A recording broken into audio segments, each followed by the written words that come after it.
Hello and welcome to Empire with me, Anita, Anand. And me, William Dalrymple. You're leaping faster now. It's good. It's almost as if you now know your name. It's great. I'm learning a lot on this series. Now listen here.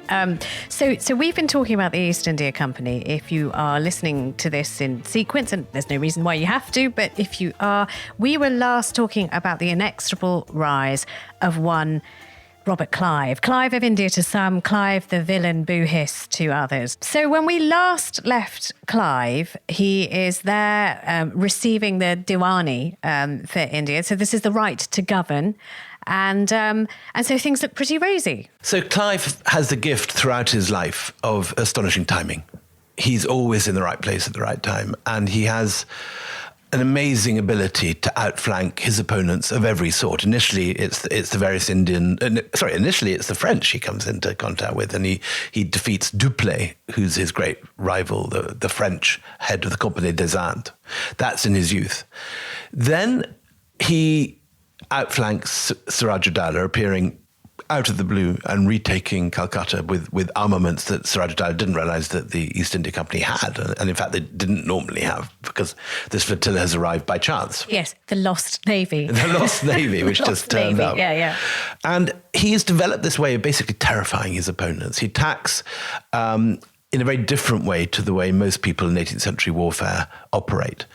18th century warfare, particularly in India, is often a sort of chess game with maneuvers and both sides trying to bribe each other's generals and money passing backwards and forwards. It's also very much regarded as a sort of game of gentlemen, and there are rules of war. Clive's got no time for this. Clive attacks at night, from the back, in the early morning, through fog, during thunderstorms, and he loves doing sort of daring operations that, in a sense, preempt what the sort of SAS and modern sort of Spetsnaz do. He comes behind enemy lines. I mean, he's punchy. He's the same punchy guy that he was in his youth, breaking windows and saying, "Pay me protection," and that won't be broken anymore. And I mean, there's one extraordinary moment where just after the Surajudala has lost Calcutta to Clive, and Suraj's army is gathered there, and it's about, again, 40 times the size of Clive's little force. So what does Clive do? He waits for an early foggy morning, and he gets all his troops into canoes, and he rows them up the Hooghly, and they arrive in the dark about 4 a.m. when the mist is at its thickest. And with relatively small numbers, with a couple of thousand troops, he walks into the Mughal camp where there are, I can't remember the exact figure, but let's say 40, 50,000, maybe 100,000 troops. And he just starts shooting wildly in all directions. And of course, scares them completely and very nearly kills Surajudala. In actual fact, a shot goes through Surajudala's tent by chance. And it's those sort of tactics that he's very good at. But he's also very good at operating like that against his enemies in Britain. And once he goes back, he's always coming back and forwards. He's in India as a young man, fighting the Carnatic Wars. He goes back for the first time as an MP, doesn't have quite enough money, and so comes out for the second time and magically pulls off Plassey and this huge sum of money from the Jagat sets, which he banks. He then goes back, and at that point, he starts using his guerrilla tactics not against Indian rulers, but against his fellow directors of the East India Company. And he builds up his own faction in the East India Company, and he's just he always wins. He's like sort of Lord Voldemort or something. He's this figure who has this extraordinary ability to outflank, terrify, and surprise his rivals. So, I mean, I think we haven't really done justice to the fact that the East India Company, which has so much power and so much wealth, largely due to Clive at this time, is really a tiny operation. I mean, what are we talking about here? This is the extraordinary thing, and this is the thing that most surprised me when I was researching it. For the first 100 years, there are only 35 employees in the head office. It's tiny. It's smaller than, an estate agent today. And in India, at the time of the Battle of Plassey, when the company is, seizing the most valuable real estate in the world, there are only 250 white men in India. That's for the civil servants. I mean, there are others who are coming in and out on a military basis. But in terms of administrators, civil servants, form fillers, just 250. Okay, so this now, from the Indian side, begs the question, What the hell were they doing? I mean, why is it just a small number of foreigners are able to come into a country where they are vastly outnumbered, where there is enormous wealth and means? We're not talking about military dullards here. Why is it so easy for them to come in and take what they take? So that question is very easy to answer, oddly enough, because in a sense, the British had already tried their hand. In the 1680s, there's this character called Joshua Child who tries on knocking the Mughals around at the height of Mughal power during the early reign of Aurangzeb. And what happens at that point, before the Brits have got the military edge, before the military revolution, when the Brits are still fighting with sort of Cromwellian pikes and very, very basic muskets, is that the company is knocked out in 30 seconds flat. Bombay is surrounded, all the factors are put in chains, and across the country, the East India Company factors, as they're called, are thrown into prison. And they have to beg on bended knee and promise to behave themselves, and Aurangzeb lets them out. But what's the difference between the 1680s and the 1750s is two things. On the Mughal side, the empire is shattered. It's all split up into individual towns almost, or at best, small regional entities who are discoordinated. They're not acting under a single high command. But also a military revolution has taken place, and there are new techniques of warfare that the Europeans, both English and the French, are deploying that the Indians don't yet have. So, I mean, you said this as well in the last episode, that just the sheer firepower is much better. It's better. Why are the Europeans so good at guns? So there's two things. I mean, first of all, there's just been a military revolution, so there's a whole lot of new technology that the Indians don't have. But also, what the Europeans realize is it's not rocket science to deploy this, and you don't need to be some sort of highly educated boffin from the Enlightenment to operate a bayonet. And very quickly, they train up the local Indians. And they get the best local soldiers in the military marketplace by paying top dollar. So if you're a sepoy for the East India Company, you get paid about triple what Tipu will pay you for the same job in another rival army further down the peninsula. So in a time when there is anarchy, when the Mughal state has collapsed, when other regional powers are all vying for control, the country is still very rich. It's a time of great prosperity in terms of production of cloth and the raw materials that India is producing, and the amazing industry of its weavers is still going strong. But there are all these predatory armies backwards and forwards fighting with each other, and really quite small armies going at each other. While what the company realizes is that it can buy an army for itself, and that to do that, it can borrow money from the local bankers. Now, the big question is, why would the local bankers lend money to foreigners? They've got a different religion, they look different, they speak a different language, they're clearly predatory. Why would you do that? The answer is, I think, very simply, that the bankers and the company are both city boys. They both understand interest rates, paying on time, contracts.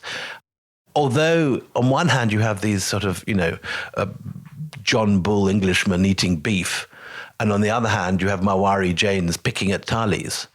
They understand commercial contracts. Their appetites are the same. Their appetites are the same, and they both want to make money, and they both realize that they very literally can do business. So what the company does, and this is the extraordinary trick, is with very few Brits around, they borrow money from Indian bankers and buy Indian mercenaries. And the battles are fought not with white troops against brown troops. Sure. It's two armies of brown troops. Very different to the Bollywood depictions of these battles. But also what's interesting, when they are basically hiring guns for hire. So if you're transplanting an army of sepoys to fight the Sikhs, you're immediately creating an enmity between two parts of the country. The North will think, who are these people who with brown skin who are coming? And there's a hatred that develops. It's the start of fissures, which then can be exploited later on. Well, I'm the first person to criticise the country, but I don't think, in a sense, those fissures need much creation. I think, the Marathas, for example, have been raiding Bengal and raping Bengali women, and to this day, Bengalis put their children to sleep warning about what the Bungis will do, what the Maratha armies can do to you. And the periods of Indian history when India has been politically united are very brief compared to the very strong moments of regional unity when, say, the Marathas form a single unit, or the Tamils form the Chola Empire, or the Kashmiris under Lalitaditya, when these people have their regional power bases. We now look back from a time when 75 years of very clear unity in India, and we think of it as both a geographical, a cultural, and a political unit. But for a lot of Indian history, India has been united culturally, in that there is a common, particularly a common Hindu culture which runs across the region. Geographically, by virtue of the shape of the peninsula girded by the Himalayas. But politically, there's only brief moments, like under the Mauryas of Ashoka at 250 BC, again under the Guptas in the early centuries AD, again under the Mughals. But most of the time, it's not like that. Okay, well, they're united in unhappiness under the East India Company, because the East India Company at its height now starts milking the place dry, doesn't it? And actually, in a way, the rapacious attitude of the East India Company, while it's at its height, at the height of its powers, is what leads to its own downfall in many ways. Talk about that. So what you have is a lot of kids coming out. You can't join the East India Company after the age of 16. So these are kind of adolescents who wouldn't, in most parts of America, wouldn't be allowed to drink at a bar. And yet they are often, given entire districts to milk. And a lot of them die. There's huge death rates for these writers, as they're called, coming out. The lowest grade of an East India Company officialdom is called a writer, which basically means someone scribbling in a ledger. Yeah. And in Calcutta, there's still the writers' building, There's still the writers' building. The writers' building, yeah. The writers come out age 16, and a lot of them are dead within a couple of years. 2 monsoons is said to be the average lifespan of a European. But once they've got that sort of immunity against Indian diseases and against the things in the Indian water, if they survive that time, they realize that, if they play their cards right and bribe the right people and get into the right positions, they can make a massive fortune by the age of about 30, get home, buy a rotten borough, buy a nice big house in the country, or build a Palladian mansion and have the life that they dream of. So these people are very much trying to make a fortune and enough money to buy a country mansion or a political seat and get out before they cop it. Before they either killed in warfare, in terms of if they're soldiers, or killed by cholera or whatever else, dysentery, if they're a civilian. And a lot of them don't make it. Like 3/4 of them don't come home. And you've got to put that. So it's a huge gamble. It's like a massive lottery. And if you're very lucky, you could be one of the few big winners, like Clive, who come home and buys not one but 10 enormous houses, and some more in Ireland too. But most of them end up in Park Street Cemetery, and their bodies rot like the carcasses of sheep, according to one early sea captain who comes in and just sees the number of new graves in the graveyards of Calcutta. But for those who stay the course, there is money to be made. And the models are really, it's miserable for the Indians, but it's a neat one because it costs the British next to nothing. At this point, just after Plassey and Buxar, this is the time of maximum rapaciousness. Now, this is a wonderful time if you're a young 20-year-old out to make a fortune and you're a Brit based in Calcutta. It's the worst possible time to be a Bengali weaver. At this time, for example, that we have stories of the Brits corralling weavers into effectively sort of weaving concentration camps, but they're not even allowed home, and telling them they have to produce so much per day or per week. And this leads to the story of some cutting their thumbs off. So a lot has been made. We should explain this a bit more. It's a really important story because in India this has an enormous currency. That we had they say that we had an industry. We had the best weavers in the world. They did the finest cloth in the world. All that is true. And then they came, and as an act of vengeance, if we didn't do what they said, they chopped off our thumbs. So that's killed an industry and killed an art form. So that second bit is a slight confusion. So this is based on one story, not from a particularly reliable source, because he was an enemy of Clive who was writing a book to bring Clive down. But it sounds kind of right. He says that in some cases, these weavers were being so badly oppressed and made to produce huge amounts of cloth that they cut their own thumbs off so they couldn't weave, and the company had no option but to release them. Now, later on, at a completely different period of history in the mid-19th century, after the Industrial Revolution, when the entire economy of empire has changed and you now have centres of industrialised textile production in the north of England, trying to export textiles to India, in other words, the reverse of the original trade. At that point, this story gets confused, and the story is that the reason that the Indian textile industry declined was that the wicked Brits cut their thumbs off. They couldn't do it anymore. That's interesting. So I mean, neither story. I mean, the second story about the Brits cutting the weavers' thumbs off is definitely wrong. That some weavers could have cut their own thumbs off. Well, it just tells you the dire state of their lives at that time if they would do that to get out of it. But what is unequivocally the case is that the East India Company moves in after the Battle of Buxar and has the field to itself. And it does what a modern asset stripping bank would do, taking over a subject company. They see the things they want, the stuff they don't like, they get rid of. The stuff they do want, they put on a ship and send it back to England. That's mainly money. I mean, I've heard you use this analogy before. We've got to ask about it because you have said it. It is the East India Company doing this. It's like Jeff Bezos invading a country in many respects. In the sense that you have a massive corporation whose drive is to make maximum profits. That has no other purpose. And the one quite refreshing thing about the East India Company is that you don't get any of the hypocrisy of the later Raj, which sort of pretends to be there to civilize the natives and build railways and so on, but is actually there, of course, because empire enriches the mother country. The company has none of this. The company just is clearly a company. It's there to make money. It doesn't pretend to be about anything other than being a money-making machine. And so while it's far more rapacious, I think, and far more brutally open about its aspirations to asset strip India, it's a bit more honest. It's frank about it. And weirdly, though, also, it finds willing collaborators. So Calcutta initially is a tax-free port. And so the Mawaris moved there, not because they particularly liked the company, the British, but because they didn't have to pay taxes and that they could make enormous amounts of money lending cash to the East India Company at high interest that they know will be repaid.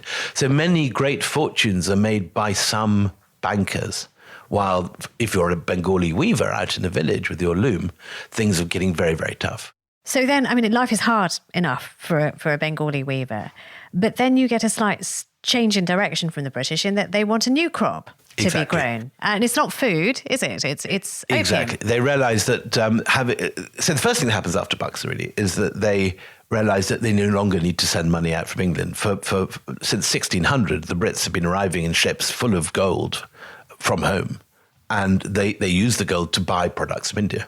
After the Battle of Buxar, they no longer have to ship a single penny from England, because what they do instead is that they just land tax the locals. And so with the profits from the land tax, after they paid all their costs, they use that money now to buy the cotton, to buy the silk, to buy the saltpeter and the other stuff thereafter. And it's a win-win situation for the company. They're not spending any money, but they're getting land tax plus they're selling the goods that they all sell. And then they have a third brainwave, which, again, as far as the coffers of the company is concerned, is a wonderful thing. And again, as far as India is concerned, is awful. They realize they can grow vast quantities of opium, particularly on the more marginal land. And it's initially around the fertile land is still used for food crops, but it's on the rough soils on the edge where the poppies like growing. And such is the profit that they then begin to sort of move the opium into land previously used for food crops. So are we talking about the same areas now that poppy cultivation takes place, sort of in the rocky areas of Afghanistan and around the edges of So the Pakistan, poppy is very happy frontier. on a kind of rubbly hillside. You don't need the same sort of rich, well-irrigated land that you'd need, say, for rice. But as the profits grow on the opium trade, and this begins in the 1770s and reaches a peak in the kind of 1790s, 1800s, more and more land is given over to poppy and less to food. If you're using ground that grows food to grow opium, what happens to the people who need the food? Join us after the break and find out.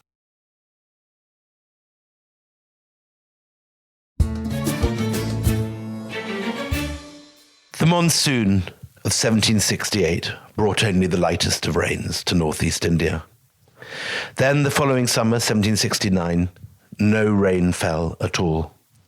Instead, the intense heat continued unabated.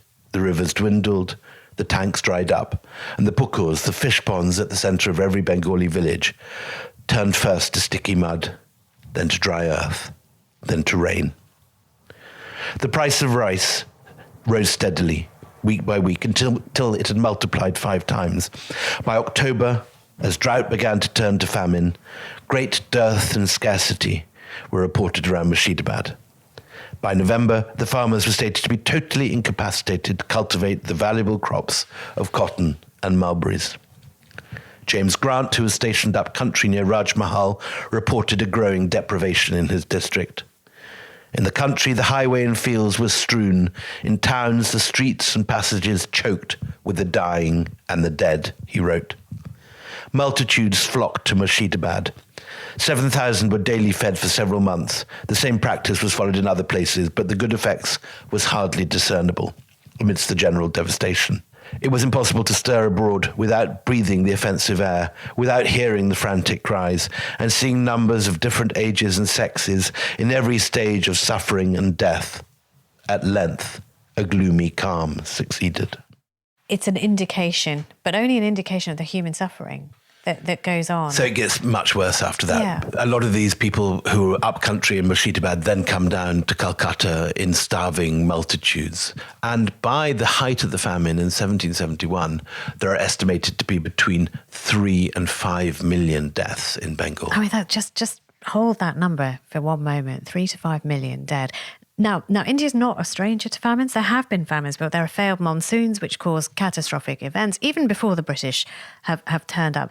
But there is a difference, isn't there? Because when those famines take place, whoever the local potentate is, they will do some kind of famine relief, won't they? Well, that was interesting, you see, in that reading, Murshidabad was still had a princely family, and they were giving out food. But in Calcutta, where you have total rule of the company, not one soup kitchen is put up. The company does not see itself as responsible for the people of Bengal. It's there merely to make profit. Yeah. And they're very cold-hearted and clear-headed about this. They just want to gather taxes. So the first year, even as these bodies are piling up, as flies are circling, as dogs and vultures are picking at human bodies in the streets of every town of Bengal, even as that's happening, the soldiers are being sent out with bayonets into the villages to gather tax forcibly. And so they're taking money from starving families as if it was a perfectly normal year. Again, this is not what the Indian practice. The Indian practice is always that you waive taxes in a year of famine. News is getting back to London because, I mean, I've seen this stuff in Hansard recorded that, you know, in parliamentary debates, there's evidence from Brits who are in India who are justifying their behaviour, who are saying, you know, OK, so the plains are filled, I'm paraphrasing, with the bleached white bones of Bengali weavers, but it's better that they should suffer than my family suffers. I mean, it's really quite brutal. So it is interesting because this is the first time that you really get whistleblowers. Remember that the East India Company controls all access to India from Britain. So there's no sort of Robert Fisk or Christina Lamb landing up on a plane and reporting the horrors. No BBC reports every night telling about the suffering multitudes. But this horror is so terrible that many whistleblowers anonymously write letters to the Spectator or the Gentleman's Magazine or Blackwood's or whatever the magazine is, giving horrific reports of what's going on. So this is the first time that the British public is aware that the East India Company, rather than just bringing delicious things to the ports of London, is doing so in a terrible way. But also there are those who very clearly know what's going on, and that includes the East India Company shareholders. And at the annual general meeting in 1772, they are told that the company, despite the famine, has still managed to gather the full whack of taxation.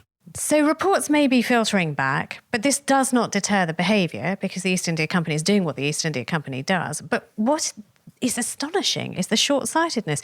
You can waggle your bayonet as much as you like at somebody, but if they're starving to death and they die, they're not going to weave for you. Exactly. You're not going to get your cloth, are you? So in 1772, like any company today, the East India Company has its annual general meeting and all the shareholders gather in a hall in London. And they are presented with what they are told is the great news that despite the famine, the East India Company has got its taxes in full. Now, what that means on the ground is that people are hanging from gibbets, starving people who refuse to give up their last rupees. have been either bayoneted or hung, and this reign of terror has allowed the East India Company to gather full taxes in 1772, and the response of the shareholders is to vote for an increase of their dividend from 10 to 12.5%. So that's the kind of attitudes. They know what's going on. They know there's a famine, but the news is presented to them certainly in such a way that they think this is good news, and they vote themselves an extra big dividend. But this is only possible if you, if you don't care about, or you have othered so much these natives. Correct. That they are less than human. So it doesn't matter if they die, because it doesn't, we matter more, Yes, but it's also interesting how very quickly after this, and after these news of starving multitudes of mountains of dead bodies of vultures and so on spreads around the country, there is a huge amount of pushback from the British public, and the East India Company gets a reputation of being this sort of murderous, brutal organisation. This has major repercussions, not just in England, but around the world. In London, for example, you get a play put on at the Haymarket where Clive is satirised as Lord Vulture, and people jeer him in the streets. But more important for Britain, this news reaches America. And since the passing of the Tea Act, which is one of the government's measures to help relieve the East India Company of its financial problems following the famine, because as we'll hear in a second, the famine ultimately breaks the company, the Americans read all these reports from the Gentleman magazine and the Spectator and are terrified that that the East India Company is going to be let loose on them, just as the tea is now being sold by the East India Company. What's to stop them moving in and doing to us what they've done to the Bengalis? So the Boston Tea Party is East India Company tea, which has just arrived and is bobbing off the shores of Boston Harbour in the middle of this famine. So we don't want your tea. We don't want your type of government here. Get out, get out. I mean, that's fascinating. It's a lost bit of history because American historians aren't particularly interested in India, and it's only now I've talked to a lot of 18th century American historians that they're finding all this stuff in the early patriot things, and the tide in many ways turns against the British when the Bostonians and so on and the people in Massachusetts are reading these horror reports from Bengal. Am I wrong in saying actually that there's another link between East India Company and America? Is there not a very similar flag that exists? Exactly. I mean, I saw this for the first time in one of your books and it just blew my mind, actually. Can I describe it first? It looks like the Stars and Stripes without the stars on it. And where the stars should be in the corner, there is a Union flag. And then you've still got, fewer red stripes going across. I can't recall how many. But it's the same basic design. It is the same as the Betsy Ross. Yeah. So what is that all about? What is that flag? So no one has sort of proven the link, but anyone looking at the two flags can clearly see an influence. And I suppose if you're coming up for, there's a limited number of designs available for a flag. Right. And the Americans borrow the idea for the East India Company colours. That's the biggest irony, isn't it? It's what starts the revolution in America is the East India Company, and then they sort of adopt the flag. It's very, very odd. Okay, so let's get back to India now. So the famine has started to change people's attitudes, but it has also started to hit the balance sheet. Correct. Of the East India Company, hit it hard. And the first year,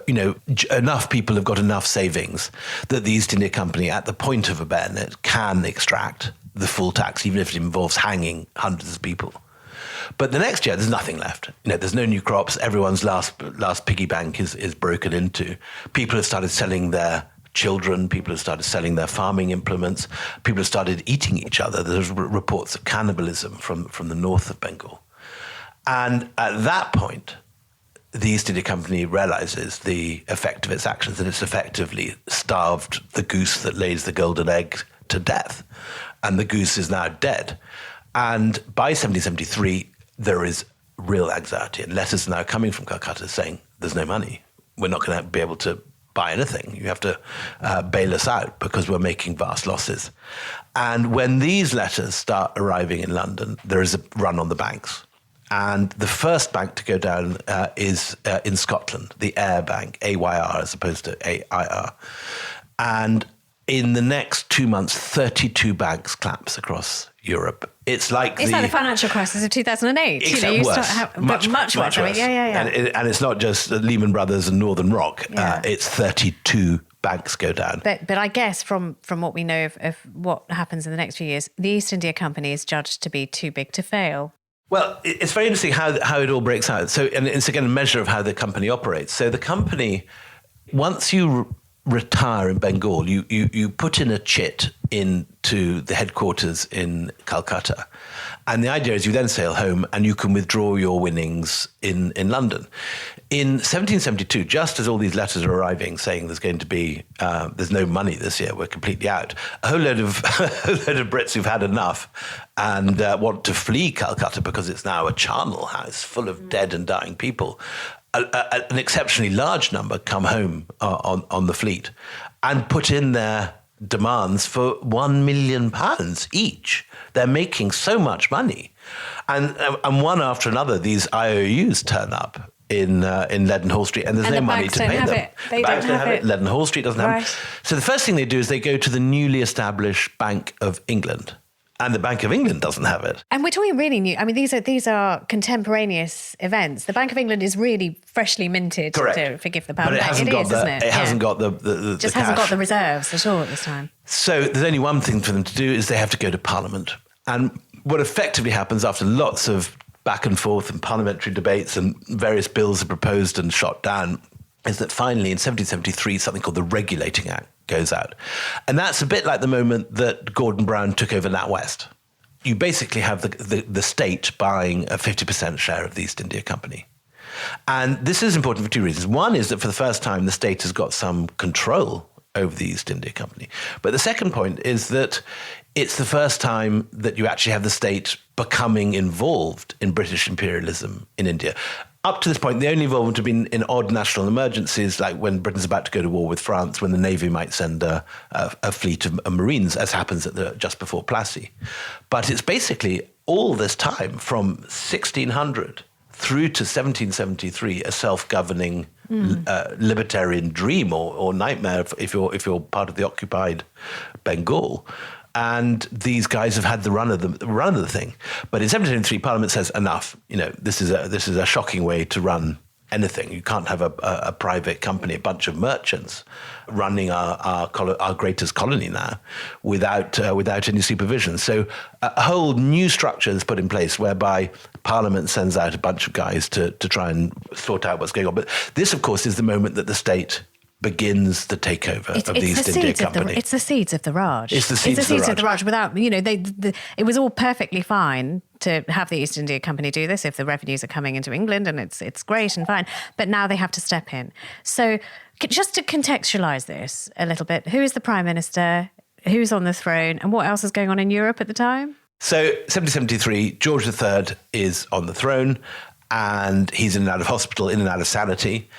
Pitt is Prime Minister. And Pitt is very interesting because in Parliament, he's saying these terrible East India Company men are stripping Bengal bare. But in actual fact, his own family fortune had come from his father, who worked in the East India Company in Madras and had famously sold an enormous diamond, the Pitt diamond, which was the source of the family fortune. Right. And both Pitt the younger and Pitt the older managed to finance their entire political career with basically Indian diamond money. There is such a beautiful symmetry. I mean, not beautiful, but it is a symmetry. So we've got Mad King George, we have got Clive on the Downs, and we have a new name that comes up at this time, which is very, very important. And I know this is a name that you defend very much, Warren Hastings, who does have a really rough ride of it, doesn't he, in British public opinion? In my view, and this is not the universal view, Parliament, when it impeaches Warren Hastings, in a sense, goes for the wrong guy. The guy they should have gone for was Clive. Okay. Clive was the rotter. Clive is the ruthless. Well, you kind of spoiler alerted that because we know there's something bad down the track. But who is Warren Hastings and what is he like?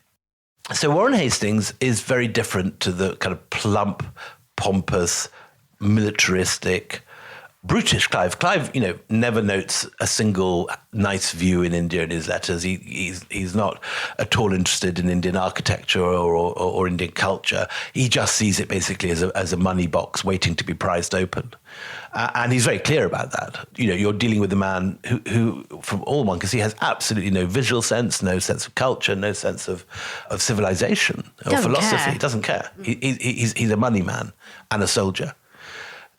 Warren Hastings couldn't be more different from that. Warren Hastings is an aesthete, a linguist. He's been in India since he was 16. Speaks Hindi? Speaks not only Hindi, but Bengali and Persian perfectly, and takes great interest in Sanskrit, which he learns but never quite perfects.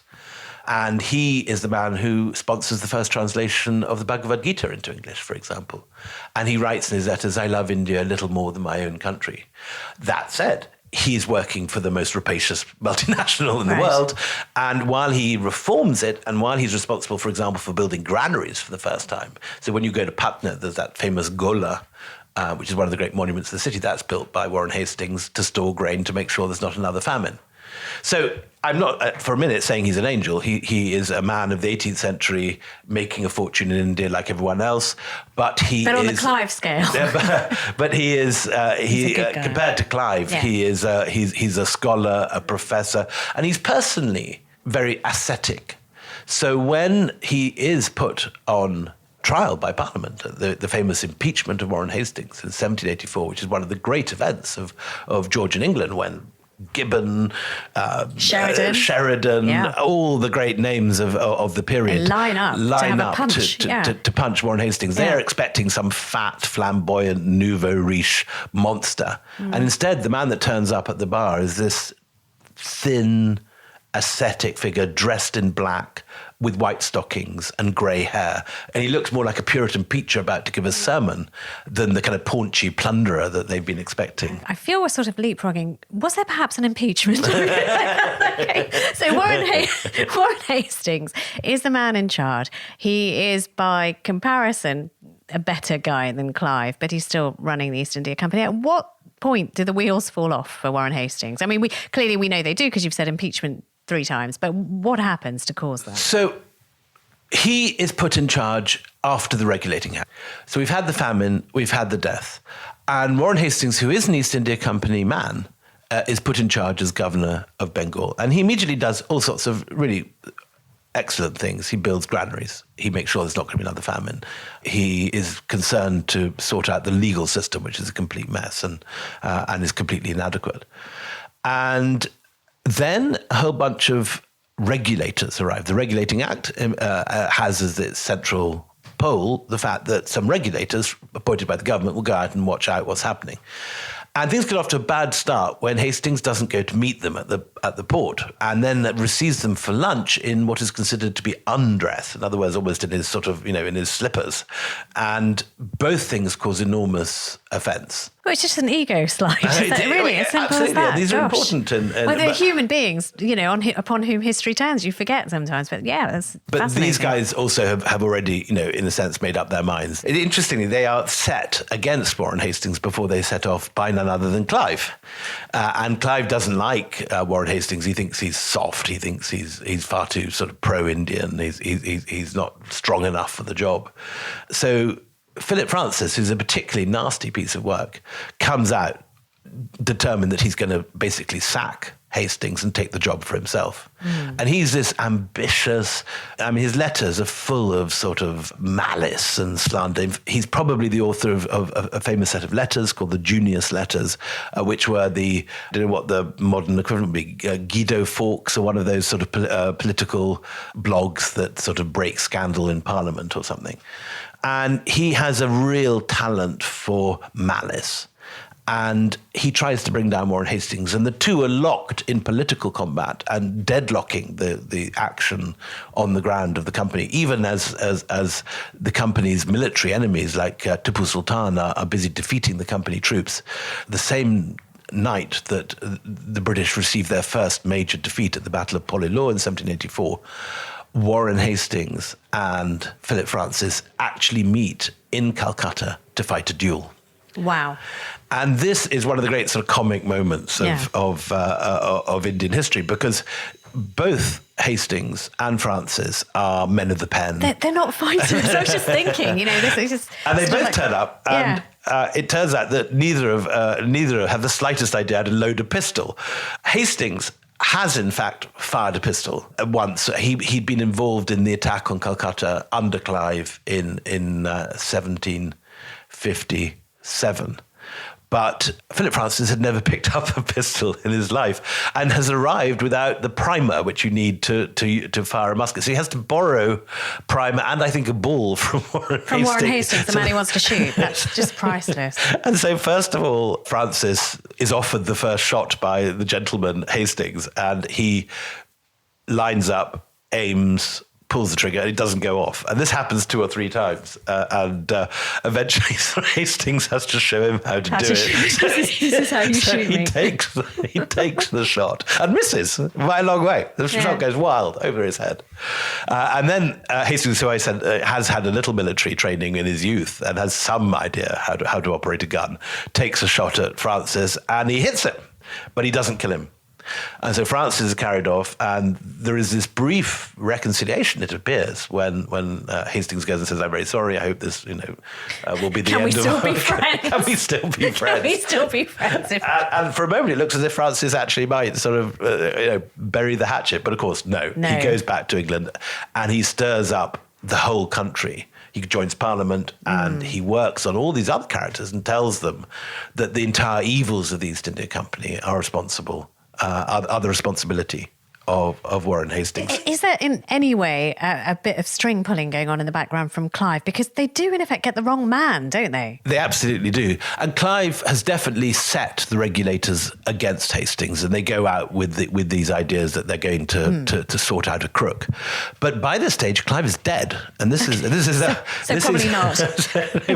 Very important what happens. So Clive, in the aftermath of the famine, becomes this hated figure. There is massive press reporting on the horrors of the Bengal famine. And there are plays put on the Haymarket, and Clive becomes a hated figure, and people boo him and hiss at him in the streets of London. And eventually he's called before Parliament, and he actually manages to talk his way out, rather like Boris Johnson. He's an incredibly eloquent man. This ruthless soldier is also a fantastic debater. He gathers the chamber and says, give me my life or my honour, and walks out of the chamber. And he narrowly gets let off by Parliament. It's a very close vote. But he is, after that, a marked man. And rather like Boris Johnson being booed outside Westminster Cathedral, Clive gets booed wherever he goes around London. And eventually, he takes his own life. He cuts his arteries with a paper knife, and is found in a toilet with blood all over him, collapsed on the ground. And he was always this sort of depressive, and twice tried to commit suicide, but in the third time succeeds. So he's not around anymore. And in his absence, Hastings becomes the hate figure. So everyone expects Hastings to be this sort of mega corrupt symbol of venality and evil. And he turns up in Parliament. And he's not that at all. He's a grey-haired scholar. Yeah, but he still goes through that whole impeachment process anyway. But when they see who he really is, they ultimately let him off. Yeah. The trial drags on for many years. Yeah. So I don't, in any sense, want to pretend that Warren Hastings is an angel. He's not, but he's a far more civilized, and he's far more an Indophile character. And under him, all sorts of things happen. You get the first translations from Sanskrit. You get William Jones founding the Royal Asiatic Society, and the English, for the first time, really realised that India is an extraordinary civilization. Jones realises that there's a family of languages which Hindi and Sanskrit are part of, which is the same family as ours, the Indo-European languages. You begin to get British officials in India commissioning artworks from Indian and Mughal painters. So it's still the same extractive and venal organisation it always has been. But you under Hastings, there's at least some element of civilization and learning and scholarship. And maybe some accountability. You've got somebody who wants to show the workings. So the East India Company, what happens then after the impeachment process? So the company, throughout the deadlock of Warren Hastings and Philip Francis, can almost not defend itself because no laws can be passed, no armies can be moved. And it's only when Hastings goes home to defend himself in Parliament that the East India Company can get its act together. And by this stage, it is got some very serious new enemies. It's got Tipu Sultan, in the south, and it's got the Marathas, who started in the Deccan in the middle of India, but have now filtered all over, and an extremely powerful force under a series of rival warlords, particularly Scindia and Holkar at this period. And so what you have now, that is between the departure of Warren Hastings in the 1780s and the peak of company influence in about 1800, is a series of military campaigns. And the company wins not because anymore it has this military edge, because Tipu and the Marathas have both learnt the lessons. They've got the new cannon, they've got the new ballistics, they've got the same muskets, very similar bayonets. They fight in the same way. They've got a whole load of French and various other Europeans to teach them these new modes of European warfare. So the company's lost that edge. And the reason ultimately that the company prevails is two things. First of all, it's got Bengal, which is the richest province, and can just generate more revenue. And with that money, more soldiers can be bought and trained up and armed. So ultimately, it's got bigger armies than the others.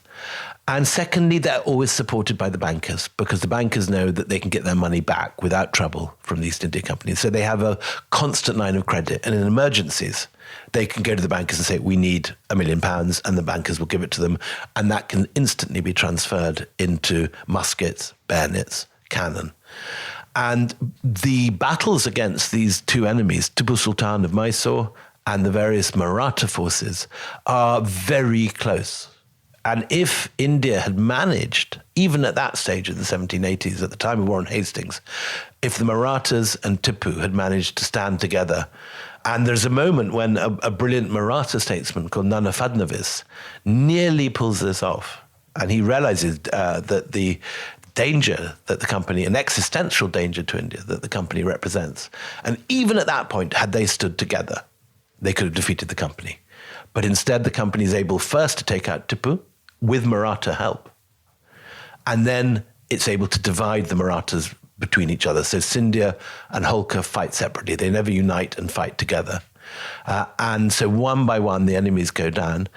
And that leaves us in 1799 at this moment when suddenly the East India Company armies have grown to 200,000 troops, just at a point when the British Army is only 100,000. And this, I think, is in a sense the climax of company rule. It has this vast army. It's conquered or has taken control by proxy of every court in India south of the Himalayas. And only Ranjit Singh and the Punjabis are holding out. It's a story in another podcast. I think we'll leave it there and we'll pick up next time on the bumpy fate of the East India Company from here on in. It looks very rosy, but it doesn't remain so. That's it from me, Anita Anand. And me, William Dalrymple.